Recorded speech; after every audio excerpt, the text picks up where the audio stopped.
Okay, next topic I am going to continue with अपन कल देख रहे थे फिजियोलॉजिकल चेंजेस, जिसमें अपन ने आयरन मेटाबॉलिज्म के बारे में पढ़ा था, है ना। आयरन मेटाबॉलिज्म में मैंने तुम लोग को बताया था तुम लोग को कि टोटल लॉस बताया था तुम लोग को मैंने। उसके बाद कंटिन्यूशन में ये बता रही हूँ, there is a saving of iron around 300 mg of iron due to the amenorrhoeic state for 10 months। ठीक है, ऑब्वियसली ब्लड लॉस हो गया, डिलीवरी हो गई। ब्लड लॉस के बारे में मैंने कल डिस्कस किया था, मैंने बताया था 45 mg लॉस हुआ था। और अब जो है आयरन को रिजर्व करके रखना बहुत जरूरी भी है, क्योंकि अब जो पीरियड स्टार्ट हो रहा है वो प्यूपेरल पीरियड स्टार्ट हो रहा है, इजंट इट। इसके साथ साथ लैक्टेशन भी है ना। तो फॉर 10 months मदर को जो है वो कंपनसेशन के लिए टाइम लग जाएगा, है ना। अपन कहते हैं कंपनसेट होके कम से कम 3 months 4 months लग जाएंगे, इजंट इट। तो कंपनसेशन को भी कंपनसेट करने के लिए और साथ ही साथ आयरन को रिजर्व करके रखने के लिए, जिससे लैक्टेशन पे वो अवेलेबल रहे, है ना। और मदर जो है वो एनीमिक स्टेट पे ना लैंड अप हो जाए। इसको अवॉइड करने के लिए जनरली अपन कहते हैं कि कुछ रिजर्व होने चाहिए। तो अराउंड कितना है 300 mg फॉर 10 months रहेंगे। आयरन जो लॉस है, नॉर्मली अपन कहते हैं आयरन लॉस जो है एक मेंस्ट्रुअल साइकिल में कम से कम लॉस अराउंड 30 mg रहेगा। ठीक है, आयरन लैक्टेशन के दौरान आपको कम से कम 1 mg पर डे के हिसाब से चाहिए। ठीक है, तो आप लोग देखोगे इवन आफ्टर डिलीवरी मदर की जो आयरन टैबलेट्स है, in case of severe anaemic mothers वो कंटिन्यूड रहती है। Next, iron need is not squarely distributed throughout the pregnancy, must mostly distributed और limited in third trimester. Third trimester में obviously demand सबसे ज्यादा highest है। ठीक है, तो फेयरली डिस्ट्रीब्यूटेड नहीं रहती। अपन ट्राइमेस्टर वाइज अपन कह नहीं सकते कि first trimester, second trimester, third trimester में आयरन डिस्ट्रीब्यूशन जो है इक्वल है, नहीं।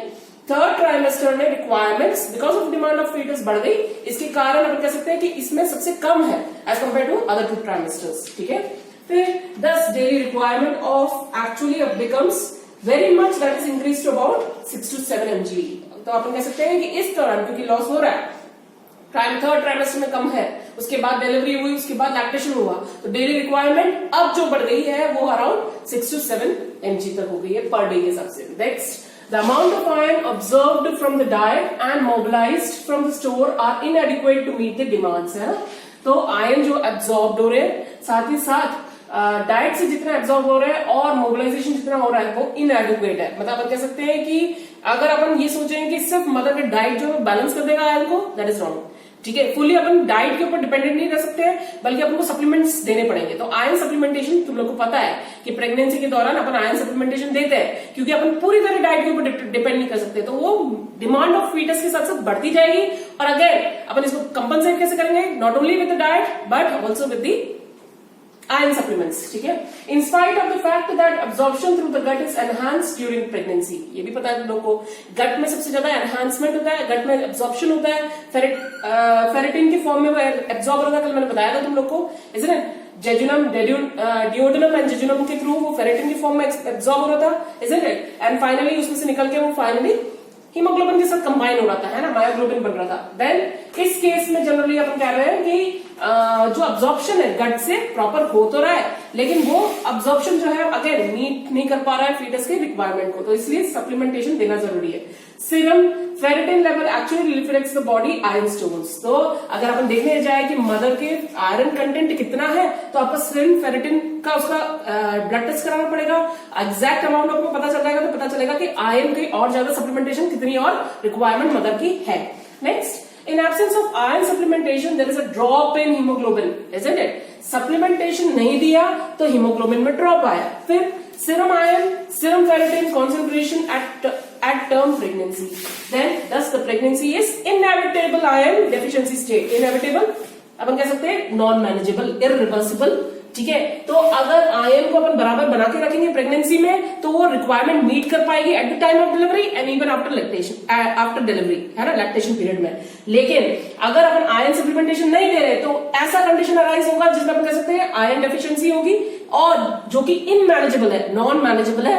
ऐसी मदर को अपन वापस अपन रिवर्ट बैक नहीं कर सकते, और मदर लैंड अप हो जाएगी into blood loss and even death. ठीक है, नेक्स्ट, हाउएवर प्लासेंटा ट्रांसफर। अब तुम लोग का नेक्स्ट क्वेश्चन यही उठेगा कि मैम प्लासेंटा आयरन ट्रांसफर कर रहा है फीटस तक पहुंचाया नहीं? यस, जितना रिक्वायरमेंट फीटस का है वो उतने को बैलेंस करेगा। कोई रिलेशन नहीं है मदर के आयरन का फीटस के आयरन से, isn't it? तो आयंस जो है, जो रिक्वायरमेंट फीटस की है वो बराबर उस तक पहुंच रही है, लेकिन आफ्टर डिलीवरी जो मदर की रिक्वायरमेंट है वो उसकी सेपरेट रिक्वायरमेंट है, उसका कोई कोरिलेशन नहीं है। Have you understood? Okay, next जो अपन ने देखना है दैट इज आयरन मेटाबॉलिज्म देख लिया अपन ने। वहां पे अपन ने देख लिया कि कैसे लॉस हुआ, कितना प्रिजर्व किया अपन ने, कितना लैक्टेशन में रिक्वायरमेंट है ना, फीटस तक बराबर पहुंच पा रहा है या नहीं, है ना, और कितना और रिक्वायरमेंट्स चाहिए रहेगा थ्रू आउट प्रेगनेंसी। नेक्स्ट जो अपन चेंजेस देखेंगे वो है अदर सिस्टमिक चेंजेस, है ना, अदर सिस्टम्स में चेंजेस, अलग अलग सिस्टम्स में अलग अलग चेंजेस देखेंगे। तो पहला रेस्पिरेटरी सिस्टम देखेंगे अपन। रेस्पिरेटरी सिस्टम में क्या होगा, with the enlargement of the uterus, especially in the later month, there is elevation of diaphragm by 4 centimetre, है ना। जैसे जैसे यूट्रस बड़ा होगा ट्राइमेस्टर 1 से 2 पे, 2 से 3 पे, जैसे जैसे यूट्रस बड़ा होगा वो पेल्विक कैविटी से ऑर्गन हो जाएगा एब्डोमिनल ऑर्गन, इजंट इट। तो वो क्या करेगा, ऑब्वियसली उसको अकोमोडेट करने के लिए, उसको वेलकम करने के लिए बाकी ऑर्गन्स ऑफ एब्डोमेन जो है वो इधर उधर खिसकेंगे, है ना।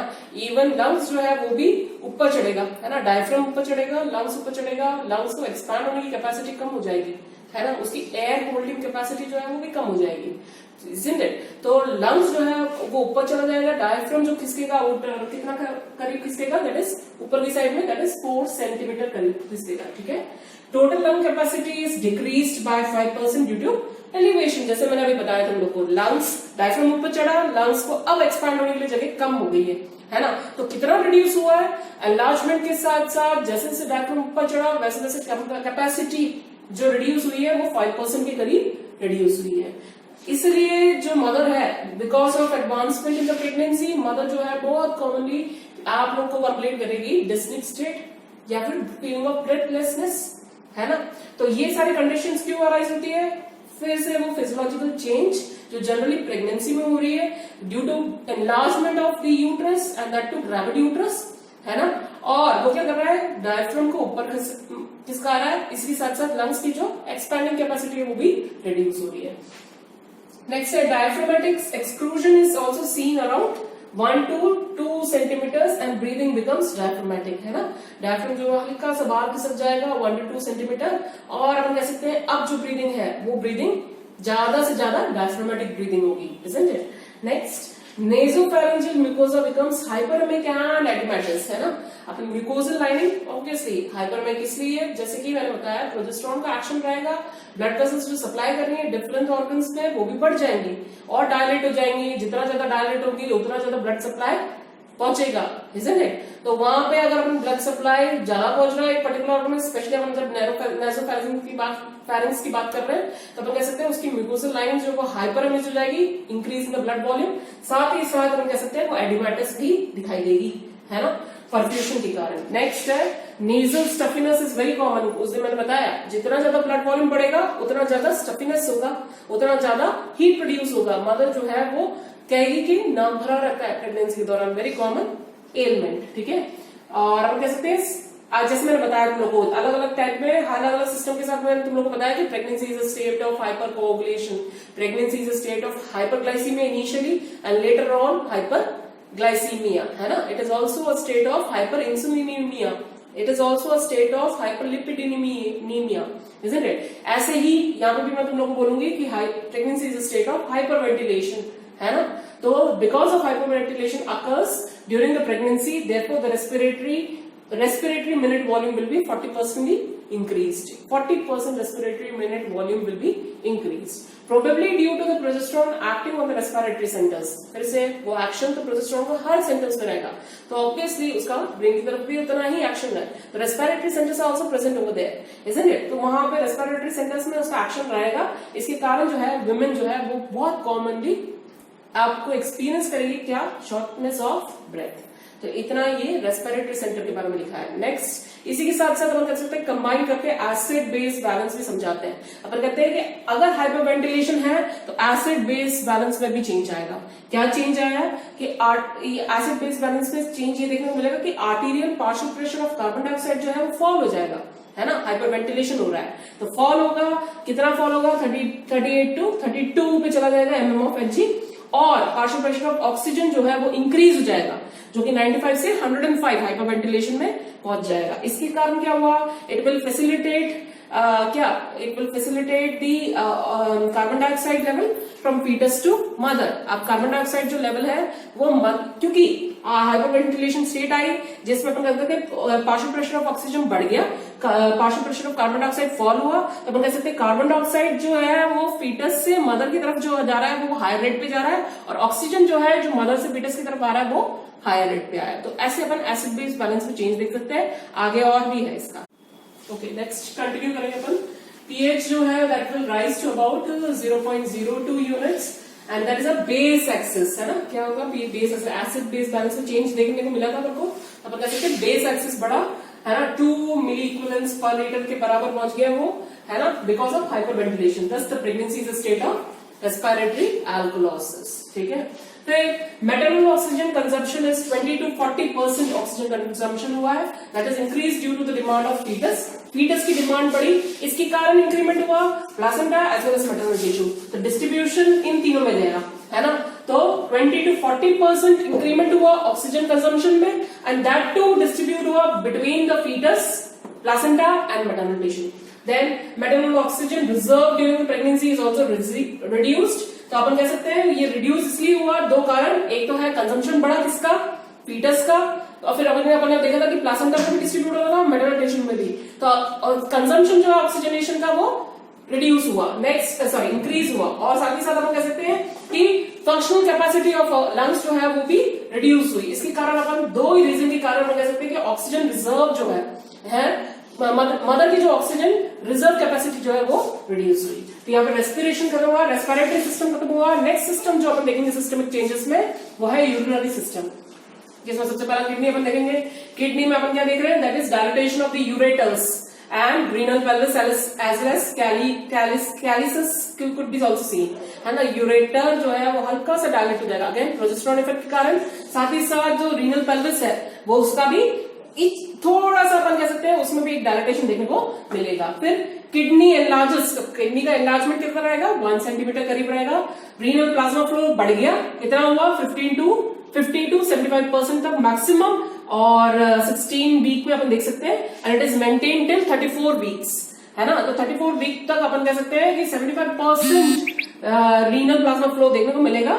इसके अलावा ग्लोमेरुलर फिल्ट्रेशन रेट जो है वो भी इंक्रीज हो गया about 50% through out the pregnancy. Increment in the glomerular filtration rate reduces the plasma level, and क्योंकि यूरिनेशन बहुत ज्यादा कॉमन हो जाएगा, इस कारण अपन कह सकते हैं कि मदर जो है इसकी ये creatinine, BUN as well as uric acid के जितने भी सीरम लेवल्स है वो सब कुछ अंडर द लिमिट्स रहेंगे। ठीक है, renal tubules fails to reabsorb the glucose, uric acid and amino acids as well as water soluble vitamin. ठीक है, ये रीनल जितने भी ट्यूब्यूल्स हैं ये सारे रिजॉर्प्शन लेके आने के लिए वो लोग पॉसिबल नहीं हो पाएगा उसको। ठीक है, क्योंकि ऑब्वियसली उसका वर्कलोड बढ़ चुका है। तो अपन कह सकते हैं वो will water soluble vitamin will also be reduced. ठीक है, तो रीअब्सॉर्प्शन देखने को मिलेगा अपन को बहुत कम लेवल पे रीनल ट्यूब्यूल्स पे as compare to that of non pregnant.